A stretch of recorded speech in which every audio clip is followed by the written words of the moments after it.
시청자 여러분 안녕하세요. 보험 불만제로 진행을 맡은 똑순이 박세람입니다. 보험에 대한 고민과 궁금증 정말 많으시죠? 오늘 저희 방송과 함께 하시면서 보험에 대한 해결책 얻어가시면 좋겠습니다. 저희 본 방송은 SK브로드밴드 164번, LGU 플러스 169번, KT올레 285번을 통해서 시청이 가능하고요. 유튜브와 네이버 TV, 카카오 TV로 내외경제TV 혹은 보험 불만제로 검색하시면 실시간 방송에도 참여하실 수 있습니다.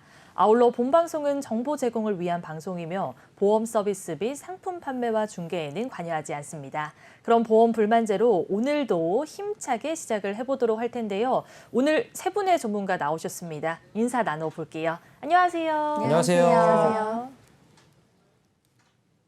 안녕하세요. 시청자 여러분 반갑습니다. 김진선 전문가입니다. 보험, 알면 알수록 너무 알쏭달쏭 하시지요? 저도 그랬던 적이 있었는데요. 제가 수년간 공부해왔던 알찬 고급 정보들을 오늘 시청자 여러분들에게 다 풀어드리도록 하겠습니다. 네, 안녕하세요. 김원겸 전문가입니다. 요즘 코로나 거리두기가 다시 또 바뀌다 보니까 이런 자영업자분들이 많이 힘들어하시는 것 같은데 제 주변 분들은 자영업자분들도 많지만 암 환자분들이 한 3개월 동안 많이 늘어났습니다. 특히나 여성분들이 유방암, 자궁암, 이런 갑상선암이 많이 늘다 보니까 진짜 이건 위로가 될 수 있는 말이 없었습니다. 그래서 이런 분들이 조금이나 도움이 될 수 있도록 오늘 알찬 정보 전달해드리도록 하겠습니다. 네, 반갑습니다. 강지혜 전문가입니다. 오늘도 유익한 정보 쉽고 정확하게 알려드리겠습니다. 네, 오늘 세 분의 전문가와 본격적으로 보험 불만제로 출발해 보도록 하겠습니다. 오늘은 이보험 불만 있습니다. 먼저 만나볼게요.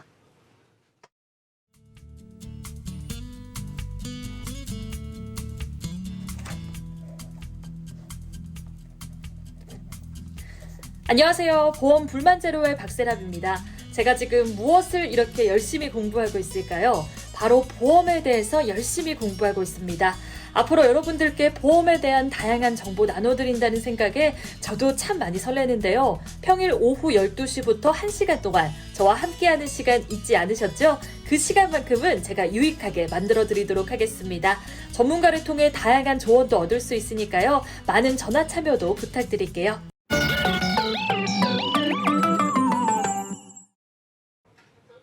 네, 안녕하세요. 시청자 여러분의 보험의 불만이 해소되는 그날까지 불만을 해소시켜드릴 이보험 불만 있습니다의 이상호 전문가입니다. 자, 오늘은 갱신형 보험에 대해서 제가 말씀을 드릴 건데요. 최근에 뉴스에서 실손의료비 보험이 또 갱신된다. 네, 또 보험료 폭탄이 또 나올 것이라는 뉴스를 좀 많이 보셨을 겁니다. 그래서 오늘 제가 갱신형 보험 어떻게 좀 준비를 하셔야 되는지 제가 잘 설명해 드리도록 하겠습니다. 먼저 갱신형 보험과 비갱신형 보험에 대해서 차이를 좀 아셔야 되는데요. 먼저 보험료 변동에 있어서 비갱신형 보험은 계획적인 재무 계획이 가능하시고 제일 중요한 게 납입 기간 동안 보험료 변동이 없습니다. 쉽게 말씀드리면 20년나 100세 만기로 보험을 가입을 하셨다라고 하면 20년 동안 보험료 변동이 없이 준비하실 수가 있고 납입을 하시더라도 더 이상 보험료를 내시지 않고 100세까지 가져가실 수가 있고요. 대신 갱신형 보험 같은 경우에는 초기 보험료는 상당히 저렴하나 보험료가 갱신 시점마다 계속 변동이 됩니다.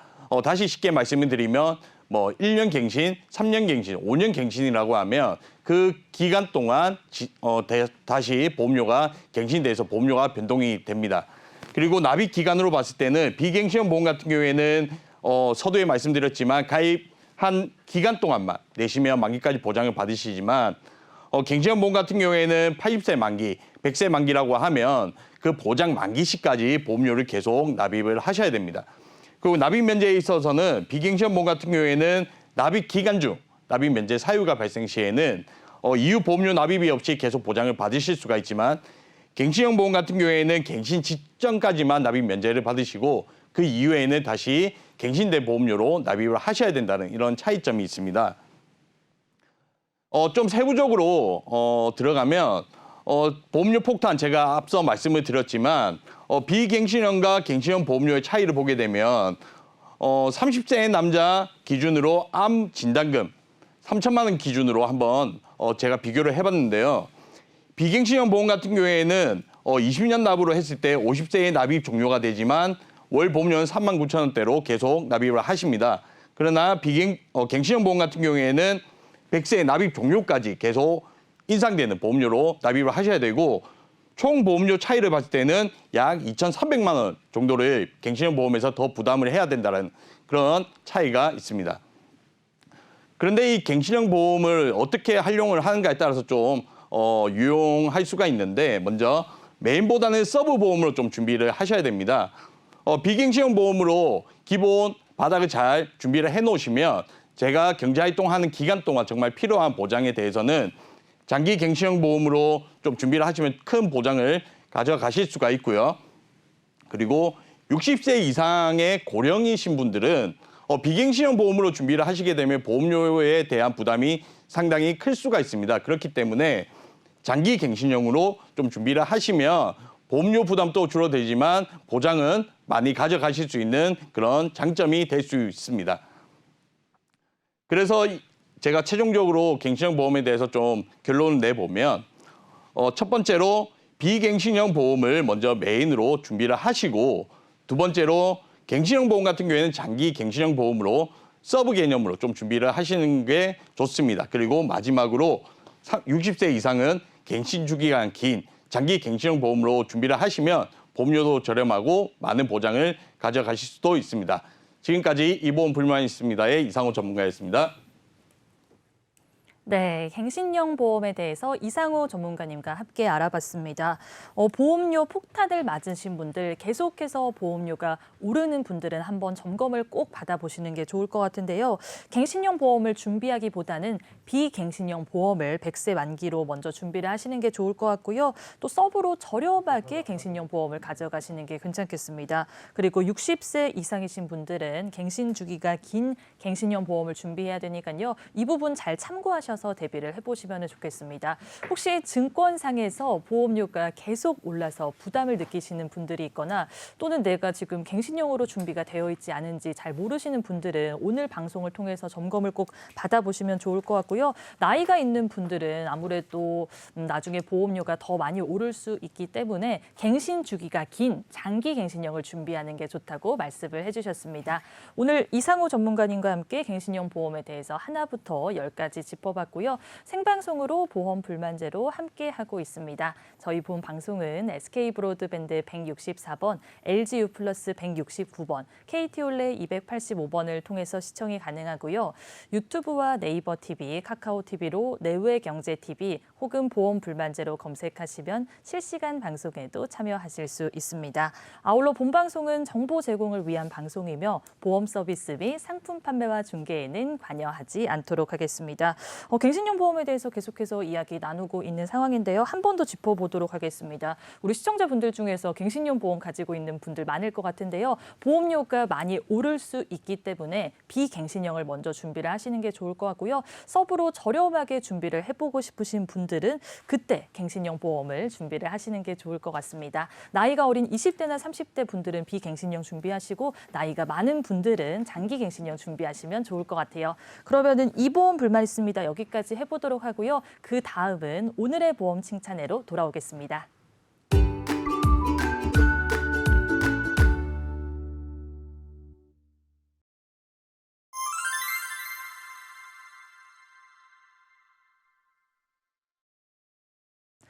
오늘의 보험 칭찬의 시간입니다. 칭찬받을 만한 보험에 대해서 이야기 나눠보도록 할 텐데요.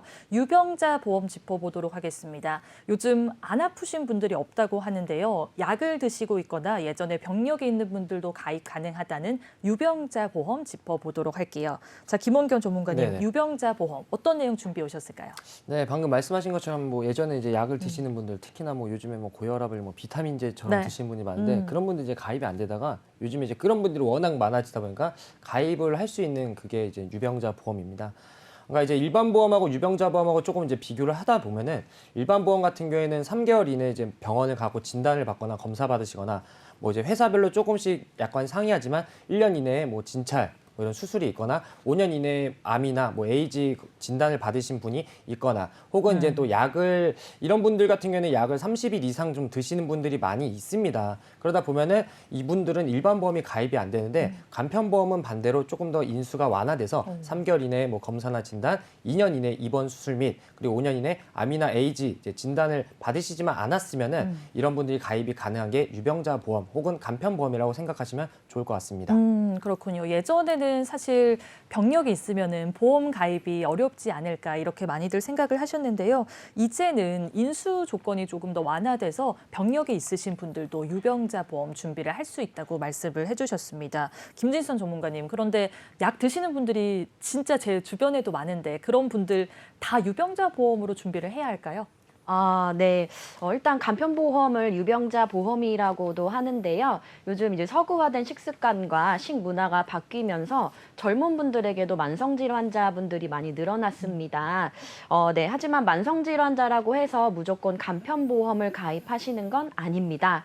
우선 병력이 있다라고 하시면은 회사에 알릴 의무를 고지한 뒤 심사를 받으셔야 하는데요. 이 알릴 의무라고 하는 것은 내가 약을 복용을 하시거나 병력이 있는 것들에 대해서 회사에 알리는 거라고 보시면 되는데 이 심사 결과에 따라서 부담보나 할증이 될 수도 있습니다. 그렇기 때문에 일반형으로 먼저 심사를 받아보신 뒤에 유병자 보험과 비교를 하시는 걸 추천드리고 있습니다.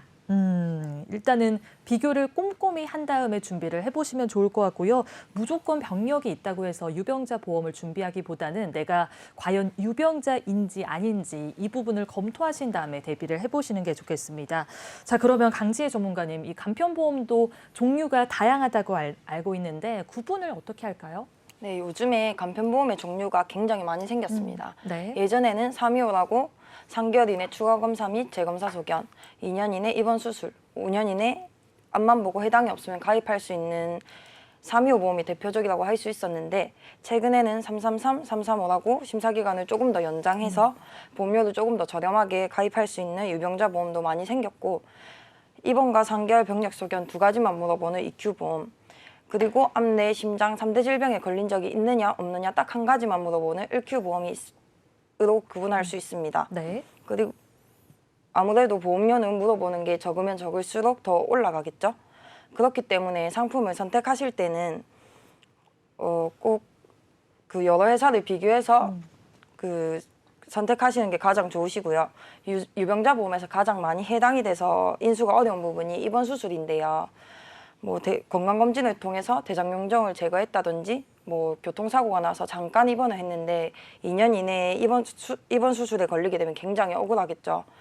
그래서 이렇게 억울함을 풀어주기 위해서 경미한 치료에 대해서는 가입을 가능하게 해주는 예외 질환 인수 매뉴얼이 있기 때문에 네. 반드시 회사별로 나의 병력을 받아줄 수 있는지 여러 회사를 비교해보시고 준비하시는 것이 좋으십니다. 맞습니다. 이 유병자 보험도 325, 335, 원큐 이렇게 종류가 다양하기 때문에 그냥 준비를 하시기보다는 회사별로 나의 치료력을 받아줄 수 있는지 이 부분을 꼭 검토를 하신 다음에 대비를 해보시는 게 좋겠습니다.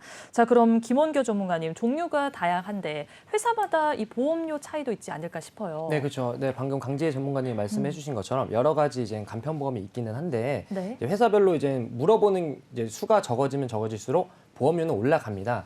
그렇기 때문에 이제 좀 우리가 유병자 보험에서 이제 심각한 거 말고 일반적으로 이제 325라고 하는데 3개월 이내 뭐 병원을 가시거나 진단받거나 2년 이내에 수술하거나 입원하시거나 뭐 아니면 5년 이내에 암 진단을 받지 않으면은 일반적으로 가입이 가능한 325로 이제 제가 한번 구성을 해봤는데 네. 20년 납 90세 만기로 40대 주부로 한번 제가 해봤습니다. 지금 우리가 일반적으로 가장 중요한 암이랑 뇌, 심장, 혈관 관련돼 갖고 질환 그리고 진단비랑 이제 수술비 관련돼 갖고 1,000만 원씩 저희가 보기 쉽게 구성을 해봤는데 A사 같은 경우에는 6만 6천 원대, B사 같은 경우에는 5만 9천 원대, C사 같은 경우에는 7만 2천 원대로 회사별로 동일한 보장을 하더라도 금액대가 다 다르기 때문에 여러 가지를 확인해 보시고 내가 알아보는 게 훨씬 더 좋다고 생각이 됩니다. 그러게요. 이렇게 회사마다 보험료에 있어서 차이가 있기 때문에 꼼꼼히 비교를 한 다음에 대비를 해보시는 게 좋겠습니다. 자, 김진선 전문가님, 그 유병자 보험이 그래도 일반 보험과는 차이가 있을 것 같은데 설계를 어떻게 잘할 수 있을까요? 네, 일단 유병자분들 같은 경우는 어떤 기왕력이냐 어떤 질병이 있느냐에 따라서 일반 상품으로도 인수되는 경우들이 있습니다. 그렇기 때문에 무조건 유병자 상품으로 설계를 하시는 것이 아니고 내가 가진 병력에 따라서 인과관계가 있는 상품은 유병자 보험으로 가입을 하시고요. 내가 가지고 있는 질환에 대한 인과관계가 없는 것은 일반 상품으로 가입하시는 것을 추천을 드리고 있습니다.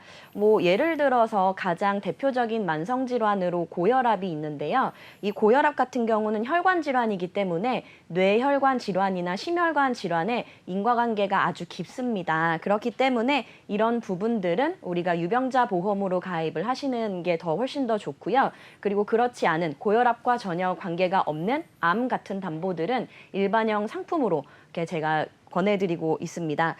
또한 각종 장기에 다수의 폴립이 있는 경우는 대표적으로 대장용종 제거가 있는데요. 이런 부분들은 일반형으로 가입을 하시게 됐을 경우 부담보나 할증을 피하실 수가 없게 되실 겁니다. 그렇기 때문에 일반 분들 같은 경우는 유병자 보험으로 가입을 하셔서 암 혜택을 받으시는 걸 추천을 드리고 혈관처럼 전혀 관계가 없는 부분은 일반형 보험으로 가입하시는 거를 추천을 드릴 수 있겠습니다. 네.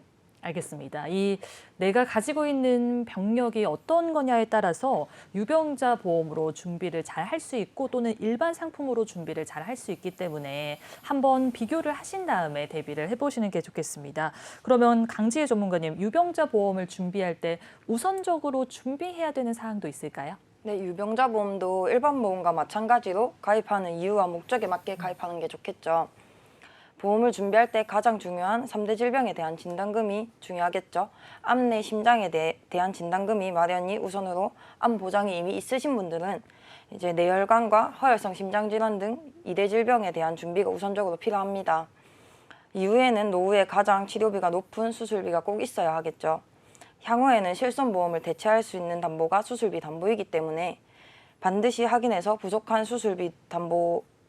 수술비도 채워주시는 게 가장 좋습니다.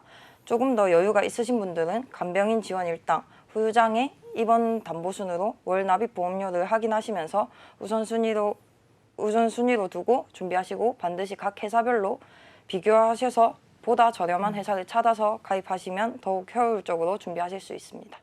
그렇군요. 일단은 이 2대 질병 관련해서 뇌와 심장 쪽 대비를 잘 하시는 게 좋을 것 같고요. 그 다음으로는 수술비 준비를 하는 게 맞다고 말씀을 해주셨습니다. 여기에 여유가 되시는 분들이라면은 이 간병인 지원 일당이라든가 후유 장애, 입원 담보 순으로 대비를 해보시면 좋을 것 같고요. 가장 중요한 건 회사별로 보험료도 다르고 또 특징들도 다르기 때문에 꼼꼼히 비교를 한 다음에 대비하시는 게 좋겠습니다. 오늘 유병자 보험에 대해서도 하나부터 10까지 짚어봤습니다. 생방송으로 보험 불만제로 함께하고 있고요.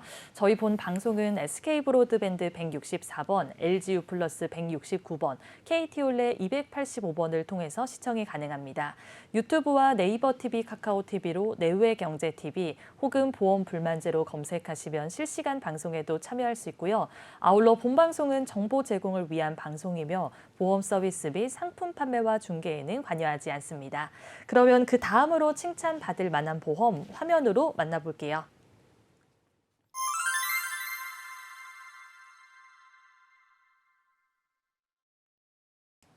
두 번째로 칭찬받을 만한 보험, 치매보험 짚어보도록 하겠습니다.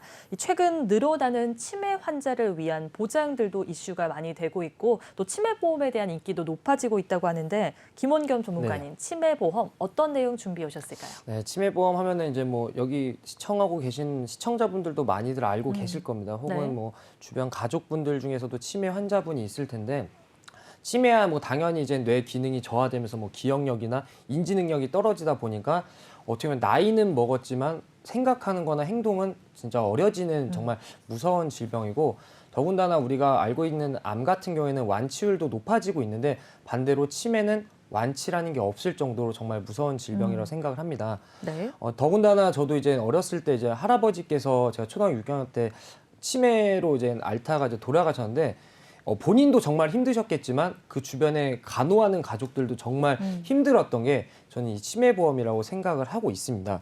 그래서 지금 현재 우리나라에서 이제 고령화 사회가 되다 보니까 네. 나이는 계속 점점 늘어나고 사람들이 생존율도 올라가다 보니까 치매율도 과거 대비해서 계속적으로 증가 추세가 되고 있습니다. 오, 네. 그래서 우리가 보통 이제 여기 있는 시청자분들이 준비할 때 뭐 암이나 뇌나 심장 혈관 질환이 중요해요 하면서 이렇게 뭐 준비하시는 분들도 있지만 네. 치매 같은 경우에는 생존율도 계속적으로 늘어나고 고령화 사회가 되다 보니까 이런 치매에 대해서 다시 한번 확인해 보신 게 정말 좋을 거라고 생각이 됩니다. 그러게요. 계속해서 이 치매에 걸리는 분들이 많이 늘어나고 있기 때문에 치매에 대한 대비를 잘 해보시는 게 좋을 것 같고요. 아까 전문가님이 말씀하신 것처럼 완치가 되는 병이 아닙니다. 계속해서 악화되기 때문에 과연 내가 이 미래를 위해서 어떻게 대비를 잘 할 수 있는지 오늘 방송에 끝까지 집중을 해보시면 좋을 것 같고요. 김진선 전문가님, 치매도 이 경증 치매가 있고 중증 치매가 있는데 이 진단을 내리는 기준도 있겠죠? 네, 그렇습니다. 아마 시청자 여러분들께서도 장기 요양보험이라고 들어보셨을 텐데요. 많은 분들이 장기 요양보험과 치매보험에 대해서 동일하다고 생각하시는 분들이 많습니다만 이 치매보험과 장기 요양보험에 대해서 약관에서 지급하고 있는 규정이 다르니 잘 참고를 해주시면 좋으실 것 같고요. 일단 치매보험 같은 경우는 CDR 척도를 바탕으로 지급이 되고 있습니다. 이 치매보험이 최초로 나오게 됐었던 과거에는 CDR 척도 3점으로만 판단이 되었었는데 현재 판매되고 있는 것들 중에서는 CDR 척도 1점, 2점, 3점에 대한 기준에 따라서 진단금을 지급을 해드리고 있습니다. 이 CDR이라고 하는 경우는 임상 척도 치매 척도로서 치매 관련 전문의가 실시하는 검사에 의한 점수에 따라서 치매에 대한 경중 단계를 판단을 할 수가 있고요. 이 세부적으로 기억력, 진압력, 판단력, 문제 해결, 사회활동, 집안활동과 취미, 위생 및 몸치장 등 6가지의 기능을 판단을 하고 있습니다. 이렇게 판단한 내용들을 바탕으로 CDR 1점, 2점, 3점으로 경도 중증, 중등도 중증 치매로 판단을 해서 지급을 하고 있습니다. 그렇군요. 일단 이 CDR 척도 말씀을 해주시면서 이 기준에 대해서 확실하게 말씀을 해주셨는데 추가 질문을 조금 해보도록 하겠습니다. 김진선 전문가님, 여기 보면은 경도부터 중증 그리고 말기까지 되어 있는데 치매보험을 준비할 때 그러면은 경도 때부터 잘 보장받을 수 있는 보험을 준비하는 게 좋을까요? 네, 그렇습니다. 이제 경도 같은 경우는 일반 발생 확률도 더 높고요. 네. 그리고 내가 일반적인 검진으로 통해서 발병할 확률도 높기 때문에 경도에 대해서 조금 더 보장 구성비를 높이시는 게 좋습니다. 맞습니다. 초기 때부터 보장을 잘 받을 수 있는 보험을 선택하는 게 중요하기 때문에 경도 때부터 보장을 잘 받는 치매보험을 대비를 하시는 게 좋을 것 같습니다. 강지혜 전문가님, 아무래도 치매 걸리게 되면은 혼자서 생활하기가 많이 어려워지잖아요. 그러면은 생활비라든가 이 간병인이 필요할 것 같은데 혹시 치매보험으로도 준비 가능할까요? 네, 보장받으실 수 있습니다. 설명에 앞서 중앙치매센터 통계에 따르면 2018년 기준 치매 환자 1인당 케어 비용을 확인해 보시면 최경도부터 중증까지 치매 환자 1인당 연간 케어 비용의 차이가 많습니다. 방금 질문 주신 중증 치매 상태의 경우 간병비, 장기 요양 비용, 의료비, 약제비 등으로 연간 3,200만 원이라는 큰 비용을 부담하시게 됩니다. 그래서 치매보험이 있는 거죠. 치매보험의 구성이나 특약을 선택하실 수 있는데요. 경도, 중등도, 중증에 따라 진단금 설정도 가능하고 생활비나 간병비로 사용할 수 있는 간병비 특약도 선택하실 수 있습니다. 더불어 피보험자가 치매 진단을 받지 않고 사망하게 되는 경우가 있는데 그렇게 되면 책임 준비금을 회사에서 지급해주는 부분이 있기 때문에 여러 가지 다양한 리스크에 대한 대비를 하실 수 있습니다. 그렇군요. 이 치매보험에도 이 생활비라든가 간병 자금을 지원받을 수 있는 보험이 있기 때문에 이 치매보험으로 준비를 하시는 게 좋겠습니다. 그러면 김원경 전문가님, 네. 아까 우리 김진선 전문가님이랑 강지혜 전문가님이 경도 때부터 보장을 잘 받는 게 중요하고 또 생활비라든가 간병 자금도 나올 수 있는 보험이 좋다고 말씀을 네. 해주셨는데 이전에 가입하신 분들 중에서는 이 보장도 없는 분들도 있을 것 같거든요. 그럴 경우에는 좀 리모델링을 어떻게 하는 게 좋을까요? 그렇죠. 이제 말씀하신 것처럼 예전에 내가 보험을 뭐 미리 가입하셨다가 지금 없으신 분들도 있습니다. 근데 우선은 이제 내가 지금 납입할 수 있는 능력이나 혹은 아까 앞서 유병자처럼 내가 병력이 있으면 가입이 거절될 수도 있기 때문에 뭐 무조건 새로 가입한다, 뭐 아니면 내가 기존에 내던 걸 해지하고 다시 가입하는 것보다 기존의 보험에 대해서 내가 뭐 경도, 중등도, 중증에 대해서 얼만큼 내가 보장을 받을 수 있는지 한번 확인을 먼저 해보시고 내 병력이나 혹은 내가 납입할 수 있는 능력에 따라 뭐 10년, 뭐 20년 납입을 설정을 해갖고 내가 추가적으로 간병 자금, 내가 이후에 치매를 진단받았을 때 계속적으로 받을 수 있는 뭐 이런 생활비가 필요하다면 생활비 위주로, 혹은 내가 진단금 위주로 좀 필요하다 싶으면 진단금 위주로 이렇게 나눠서도 가입이 가능하니까 그런 부분에 대해서 내가 다시 한번 확인해 보시는 게 좋을 것 같습니다. 그렇군요. 무조건 부족하다고 바로 가입을 하기보다는 납입 여력이라든가 내가 과연 언제까지 납부를 할 수 있을지 이런 부분들을 꼼꼼히 고려한 다음에 대비를 해보시는 게 좋다고 말씀을 해주셨습니다. 강지혜 전문가님, 그러면은 그 생활자금이랑 간병자금도 중요하다고 말씀을 해주셨는데 회사별로도 보장에 있어서 차이가 있지 않을까요? 네, 방송을 시청하시는 분들이라면 이제 척하고 아실 텐데요. 같은 보험이라고 해서 보험회사마다 다 똑같은 건 아닙니다. 그래서 비교가 필수이고요. 보험회사별 보장과 보험료가 다 차이가 있습니다. 회사별로 금액이 다 다른데요. 치매보험 가입 시에 진단비만큼이나 중요하게 보셔야 할 게 매달 지급이 되는 간병자금입니다. 치매는 완치가 없기 때문에 뭐 일정 기간만 받는 생활비보다는 종신까지 생활간병비가 지급이 되는 회사로 비교해 보시고 준비하시는 걸 추천드립니다. 간병 자금이 종신토록 평생까지 나오는 보험을 선택하는 게 중요하다고 말씀을 해주셨는데요. 아무래도 혼자서 생활하기도 어렵고 계속해서 악화되기 때문에 생활 자금을 꾸준히 받을 수 있는 회사로 선택하시는 게 좋겠습니다. 회사별로 보험료도 다르고 또 진단금의 이 범위도 다르기 때문에 비교를 해보시는 게 좋을 것 같아요. 그러면 김원경 전문가님, 네네. 이 치매보험도 생명보험사랑 손해보험사에 따라서 내용이 조금 다를 것 같은데 네네. 아까 간병자금이 종신토록 나올 수 있는 곳으로 선택을 하려면 어디로 선택을 하는 게 좋을까요? 보통 생명보험사가 이제 종신토록 나옵니다. 먼저 이제 내가 중증 치매 진단을 받았을 때 생활 자금에 대해서 2년 혹은 3년 최초 보험회사에서 정해놓은 기간 동안 지급을 하다가 매달 내가 생사 여부에 따라서 종신토록 지급을 해줍니다. 추가적으로 내가 치매로 인해서 이 생활 자금을 못 받고 받아도 내가 통장이 어디 있는지 잘 모르다 보니까 그거는 내가 내 가족들이나 내 주변 뭐 이런 친인척들한테 대리로 이렇게 수령할 수 있게끔 이제 설정하는 부분도 있으니까 그런 부분 아까 MC님 말씀하신 것처럼 내가 좀 계속적으로 살아있다고 하면은 종신토록 받을 수 있는 생명보험사를 한번 알아보시는 게 더 좋을 것 같습니다. 손해보험사보다는 생명보험사로 선택하는 게 좋다고 말씀을 해주셨고요. 아무래도 본인이 치매에 걸리게 되면은 본인이 청구를 못하기 때문에 대리로 청구를 할 수 있는 분을 설정을 하는 것도 중요하다고 말씀을 해주셨습니다. 기존에 치매보험 가지고 있는 분들은 말씀하신 이런 보장들이 잘 되어 있는지, 그리고 대리인까지 잘 설정이 되어 있는지 확인을 해보시는 게 좋을 것 같고요. 나중에 치매보험을 준비하고 싶으신 분들도 오늘 내용들 잘 참고하셔서 대비를 해보시면 좋겠습니다. 그러면 김진선 전문가님, 치매가 사실 나이가 있는 분들이 관심을 많이 가질 것 같은데 젊은 분들도 준비를 할 필요가 있을까요? 어떨까요? 네, 사실 꼭 치매보험이 아니더라도 많은 분들이 보험을 준비를 하실 때 나는 지금 건강하니까 괜찮아, 아프지 않으니까 나중에 필요할 때 가입을 해야지 라고 생각하시는 분들이 많습니다. 사실 사람 일은 잘 모르는 부분이기 때문에 내가 그 사이에 아프거나 다치게 될 수 있는 확률들도 많습니다. 내가 그 가입할 당시에 물론 할 수 있는 상품이 있겠지만 내가 같은 보장이라도 더 고가의 보험료를 납입하실 수도 있기 때문에 한 살이라도 젊은 나이에 가입하시는 거를 추천드리고 싶습니다.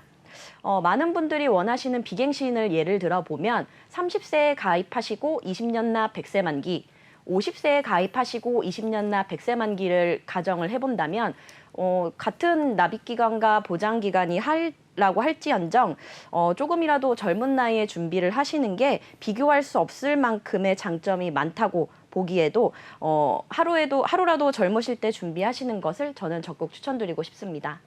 그러게요. 나이가 있을 때 준비를 하셔도 좋겠지만은 나이가 어릴 때 젊은 나이에 준비를 할수록 좀 더 좋은 장점들을 많이 누릴 수 있다고 생각을 해주시면 되겠습니다. 그러면 김진선 전문가님, 이 치매보험을 준비할 때도 잘 설계를 하는 방법이 있을 것 같은데 꿀팁 알려주실 수 있을까요? 네, 치매보험 같은 경우는 경도, 중등도, 중증 치매 이렇게 세 단계로 나누어져 있습니다. 경도 치매는 일반적으로 중등도와 중증 치매에 비해서는 초기 단계에 해당이 되고요. 그만큼 발생 확률도 높고 일반적인 검사로도 인정을 받을 수가 있기 때문에 경도 치매 진단금의 구성에 좀 더 신경을 쓰시는 것을 추천을 드리고 있고요. 또는 회사별로 지급액에 따른 차이도 있으니 비교도 한번 해보시는 것도 좋고요. 거기에 이제 중등도와 중증까지 진단을 받으신다라고 하면은 좀 더 든든하실 것 같습니다. 그리고 추가적으로 더 말씀드리고 싶은 부분은 중증 치매 간병비라는 특약을 선택을 하시게 되시면 사망 시까지 매월 지급되는 간병비도 함께 준비를 하실 수가 있습니다. 또는 만약에 지급 개시 이후에 일찍 돌아가신다고 하시더라도 최소 36개월 동안 간병비가 지급되기 때문에 간병비에 대한 부담을 더실 수도 있을 것 같습니다.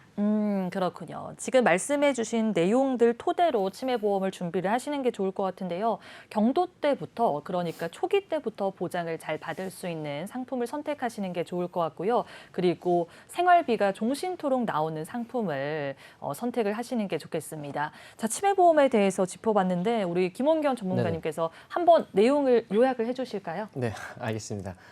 네, 우선은 이제 치매보험 같은 경우에는 이제 경도, 중등도, 중증, 이제 CDR 척도 1, 2, 3에 따라서 이제 지급해주는 진단금이 조금씩 다릅니다.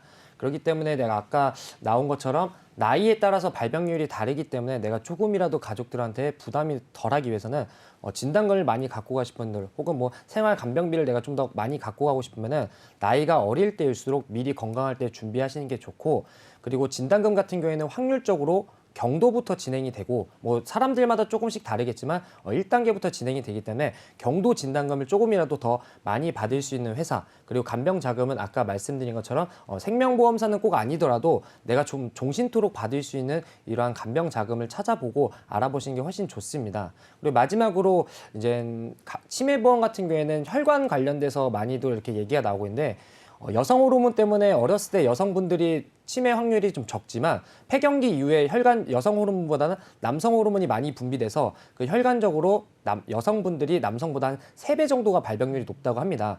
보통 치매가 60, 70, 80대가 나오지 그때 발병을 많이 하지만 그때 가서 가입을 하게 되면은 많은 보험료를 내야 되기 때문에 계속적으로 말씀드린 것처럼 좀 더 어리고 건강할 때 준비하시는 것을 조금 더 권장해 드리도록 하겠습니다. 그럼 여성분들이 준비를 더 잘 해야겠네요. 그렇죠. 네. 맞습니다. 일단 남성분들보다는 여성분들이 치매에 걸릴 확률이 더 높기 때문에 시청하고 있는 분들 중에서 여성분들이라면은 대비를 잘 하시는 게 좋을 것 같고요. 2가지 사항을 짚어주셨습니다. 첫 번째는 경도 때부터 잘 보장을 받을 수 있는 상품을 선택하시는 게 좋을 것 같고요. 또 경도 때 진단금이 높은 상품으로 선택을 하시는 게 좋겠습니다. 그리고 2번째로는 말씀하신 것처럼 이 생활비가 종신토록 잘 나오는 상품을 선택하시는 게 중요하니까요. 손해보험사보다는 생명보험사로 준비하는 게 더 유리하다는 점도 기억을 해주시는 게 좋겠습니다. 그러면은 치매보험 마지막으로 한 번만 더 짚어보도록 할게요. 우리 김진선 전문가님이 좀 유의해야 되는 사항, 이것만은 좀 우리 시청자분들이 주의해야 된다. 하나만 알려주실 수 있을까요? 네, 치매보험 같은 경우에도 사실은 가족력의 영향도 있기도 하고 현재 복용하고 계시는 약에 따라서도 영향이 조금 달라지기도 합니다. 요즘에는 사실은 복용하시는 약들에 의해서 알리르무를 고지하고 가입이 되는 경우들도 있는데 꼭 이런 알리르무를 꼭 고지를 정확하게 하시고 가입을 하셔서 보장받으실 때도 문제 없으시게 조금 설계를 하시면 좋을 것 같습니다. 내가 가지고 있는 이 병력 같은 거를 좀 알릴 의무가 있다고 말씀을 해주셨으니까요. 참고하시면 좋겠습니다. 자, 치매보험에 대해서도 하나부터 10까지 짚어봤습니다. 생방송으로 보험 불만제로 함께하고 있고요. 저희 본 방송은 SK브로드밴드 164번, LGU 플러스 169번, KT올레 285번을 통해서 시청이 가능합니다. 유튜브와 네이버 TV, 카카오 TV로 내외경제TV 혹은 보험 불만제로 검색하시면 실시간 방송에도 참여할 수 있고요. 아울러 본방송은 정보 제공을 위한 방송이며 보험 서비스 및 상품 판매와 중개에는 관여하지 않습니다.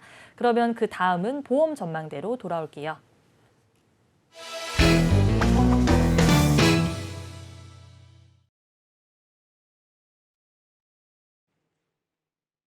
네, 보험 전망대 시간입니다. 우리 전문가분들이 실제로 도와드렸던 상담 사례를 통해서 이 보험에 대한 고민과 궁금증을 해결해 보도록 하겠습니다. 자, 김원경 전문가님, 네. 이분 같은 경우에는 어떤 고민이 있었을까요? 이분 같은 경우에는 우선은 보험료를 좀 많이 낸다고 이렇게 의뢰를 하시더라고요. 내가 네. 어떻게 보면 나이가 그렇게 적지 않은 나이인데 보험료를 많이 내는 것 같다. 근데 또 주변에서 얘기를 들어보면은 네.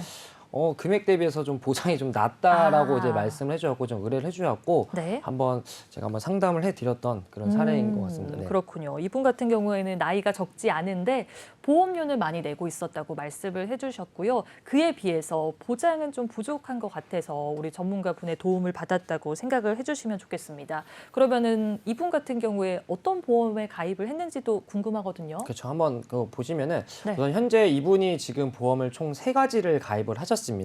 지금 I생명의 CI 종신 20년 납 17만 5천 원 정도, 그리고 S화재에서 한 13만 7천 원 정도, 그리고 M생명의 연금보험으로 한 30만 원 정도로 오. 총 금액이 61만 2,800원 정도로 지금 현재 납부를 하고 계셨습니다. 네. 그렇군요. 그러게요. 진짜 61만 네, 원이면은 금액이 생각보다 많은 분들이 부담을 느끼실 것 같은데 40대 남성 분이시거든요. 일단은 CI 종신보험, 연금보험, 건강보험, 뭐 보험은 고루고루 준비를 잘 하신 것 같은데 보장은 구체적으로 어땠을까요? 네, 보장은 좀 같이 보시면은 금액은 우선은 60만 원 정도지만 내가 연금을 한 30만 원 정도 내고 있고 실제 보장성 상품은 대략적으로 한 30만 원 정도 납입을 하고 계십니다. 보장 현황을 보게 되면은 이제 사망보험, 내가 조건 없이 사망을 했을 때 뭐 자살까지 포함되는 이 사망에 대해서 5천만 원 이제 가입을 하셨고, 그다음에 CI 보험을 가입하시다 보니까 주계약인 5천만 원에서 선지급으로 80%를 해주는 이제 CI 보험, 그리고 이 진단금은 암이랑 뇌졸중, 뭐 심근경색에 대해서 80%가 되는 먼저 CI 보험을 가입하셨고, 그 다음에 이제 유사암이나 이런 수술적인 부분도 있으시고, 그 다음에 뇌졸중 1,000만 원, 그 다음에 상해 수술, 질병 수술 이런 갱신형 상품으로 지금 현재 가입을 하고 계시고, 입원비도 상해랑 입원, 그 질병 다쳐서나 혹은 내가 아파서 입원했을 때 나오는 입원비까지 지금 현재 갱신형으로 가입을 하고 계신데, 상대적으로 진단비나 수술비는 조금 있지만 암 치료에 대한 치료비나 뭐 그 외에 뇌나 심장 혈관 수술비 혹은 종수술비나 이런 부분에 대해서는 부족하다고 제가 설명을 좀 드렸던 부분이고, 지금 현재 이분에 대해서는 좀 갱신형이 많이 있으시다 보니까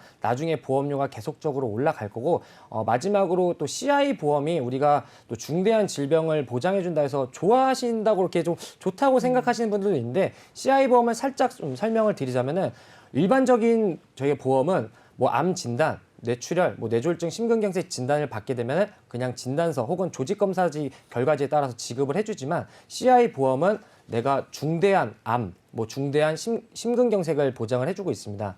특히나 뇌졸중 같은 경우 혹은 뇌출혈 같은 경우에는 내가 신경학적 결손이 25%인 장애 상태까지 와야 되고 지급을 받을 수 있기 때문에 실제 내가 진단을 받는다고 해서 무조건적으로 지급은 받을 수가 없습니다. 그래서 이 부분에 대해서까지 우선은 기존에 있던 우리 시청자분이 갖고 있던 보험 현황에 대해서 좀 설명을 드려봤습니다. 네네. 알겠습니다. 일단 CI 보험 같은 경우에는 아팠을 때 보장받기가 상당히 까다롭다고 생각을 해주시면 되겠습니다. 그래서 이 CI 보험 같은 경우에도 좀 리모델링이 필요하다고 말씀을 해주셨고요. 3대 진단비도 보장이 부족하다고 짚어주셨습니다. 암 치료에 있어서라든가 뇌와 심장 쪽 준비가 안 되어 있다고 짚어주셨고요. 또 수술비 같은 경우에도 보장이 부족하다고 말씀을 해주셨으니까 전체적으로 리모델링을 할 필요가 있었다고 정리를 해볼 수 있겠습니다. 그렇다면 전문가님, 이분의 보험을 어떻게 좀 리모델링을 도와드렸을까요? 네, 우선은 뭐 보장 현황을 보시기 전에 기존에 있던 보험 3가지를 좀 바꾼 것만 먼저 말씀을 드리겠습니다. 무조건적으로 뭐 CI 보험이다, 뭐 이 보험이 안 좋아요 하고 무조건적으로 해지를 권해드리진 않고, 우리가 감액이라는 게 있습니다. 기존에 있던 내 특약들을 일부 보장 담보를 줄여서 내가 납입할 수 있는 보험료를 줄이는 방법이 감액인데, 내가 받을 수 있는 보장 부분도 줄어드는 대신 보험료도 낮춰지고, 그 부분에 대해서 부족한 부분은 좀 더 다시 채워드려가지고 기존에 있던 I생명 CI 보험에 대해서는 감액으로 좀 유지를 하고, S화재 건강보험도 지금 기존에 있던 것보다 감액을 해가지고 좀 보험료를 낮췄습니다. 그리고 M생명의 연금보험은 들어보니까 퇴직연금하고 국민연금이 다 있다고 하시지만 복층 설계로 내가 또 개인연금까지 준비하면서 너무 좋은 방법에서 유지를 하시고 네. 마지막으로 K손해의 건강보험으로 추가적으로 보장을 더해드리는 걸로 해서 현재 보험료가 49만 7,800원으로 좀 줄어들었던 케이스입니다. 지금 보면은 사실 보험이 하나가 더 추가가 그쵸. 네네. 됐잖아요. 그런데도 보험료는 좀 더 저렴해졌다. 한 10만 원 이상으로 저렴해졌다고 생각을 해주시면 좋겠습니다. 아까 그 감액이라는 제도도 있으니까 혹시 시청자분들 중에서 보험료에 있어서 좀 부담을 느끼시는 분들이라면은 이 감액이라는 것을 한번 활용을 해봐도 괜찮겠습니다. 그러면은 이 보장 내용이 어떻게 바뀌었을지도 궁금하거든요. 네네네. 그것도 같이 좀 보장 설계를 보여드리면서 말씀드리도록 하겠습니다. 아까 아이생명에 있던 기본 계약을 좀 감액을 하다 보니까 사망보험금이 5천만 원에서 2천만 원 정도로 좀 줄었던 단점은 좀 있습니다. 하지만 CI 보험을 좀 줄임으로써 그 부족한 부분에 대해서 보장을 K손해보험에서 추가적으로 더했고 일반암 진단금이 최대 5천만 원까지 유사암 그리고 우리가 갑상선암 그냥 경계성 종양이었고 생명에는 크게 지장은 없지만 요즘에 여성분들 같은 경우에는 많이 걸리는 갑상선암을 최대 1,000만 원까지 지급을 받을 수 있게끔 해주셨고 그다음에 암에 대해서 수술이나 이런 다른 치료, 항암 치료에 대해서는 원래 기존에 없으셨지만 그 부분까지도 많이 보태드렸습니다.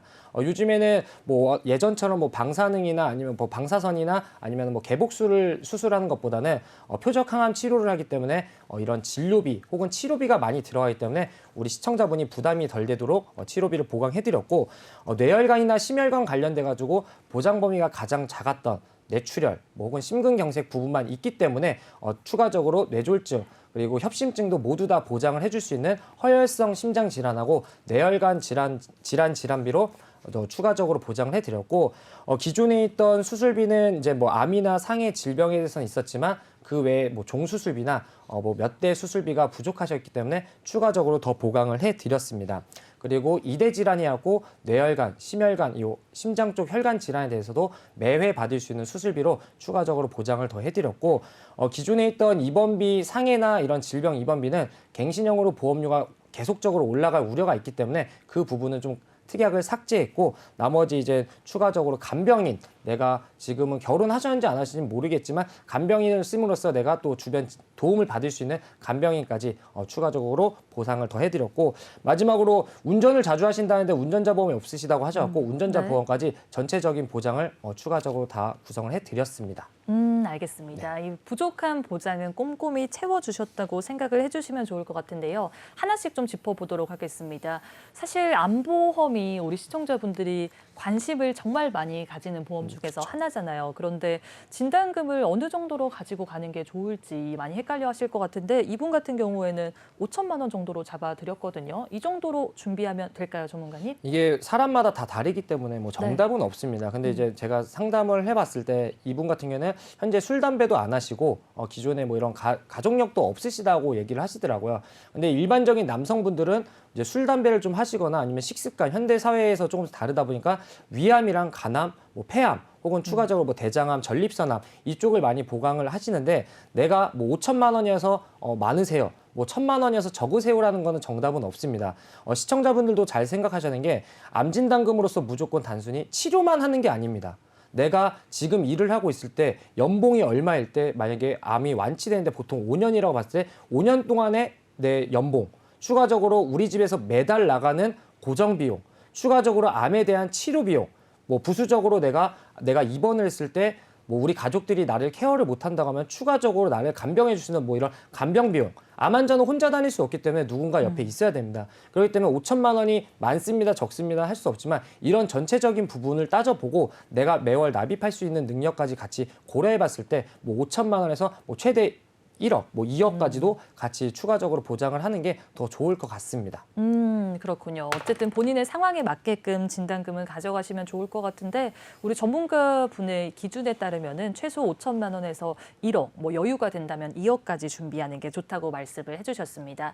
여기 리모델링 후에 이 보장 내용을 살펴보면은 항암 방사선이랑 표적 항암 치료도 있는데 이건 어떤 특약일까요, 전문가님? 그러니까 이제 예전 같았으면은 이제 이 특약이 없었습니다. 네. 특약이 나온 지 자체가 1년 혹은 2년 정도밖에 안 되는데 방금 서두에도 말씀드린 것처럼 암 치료를 할 때 예전 같았으면 그 부위 발원지를 절제를 하거나 아니면 방사선을 뭐 온 몸에 전체적으로 하다 보니까 암 환자들도 힘들고 내가 다른 장기에도 문제가 되는 경우가 많았는데 요즘에는 암 표적 항암 치료라고 해갖고 암세포만 죽이는 치료 방법이 새로 나왔습니다.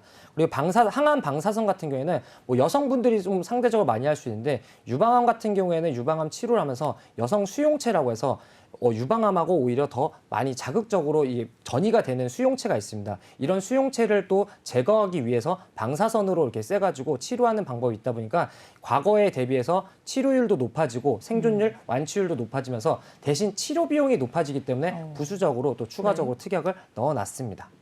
그러니까 좀 더 발전된 치료 방법이라고 생각을 해주시면 되겠는데요. 아무래도 치료 비용이 많이 나가기 때문에 이 특약까지 같이 준비하면은 조금 더 발전된 치료 방법을 편하게 이용할 수 있다고 생각을 해주시면 좋겠습니다. 그러면은 이대 진단비 쪽도 좀 짚어보도록 할게요. 뇌와 심장 쪽이 보장 범위가 중요하다고 말씀을 해주시는데 뇌혈관, 이 허혈성 심장 질환으로 준비를 왜 해야 되는지 모르시는 분들도 있거든요. 그렇죠. 아직도 모르시는 분들이 많은데 좀 더 자세히 말씀드리면은 뇌혈관 질환 진단비 안에는 뇌졸중, 뇌경색, 뇌출혈이 모두 다 포함이 되어 있습니다.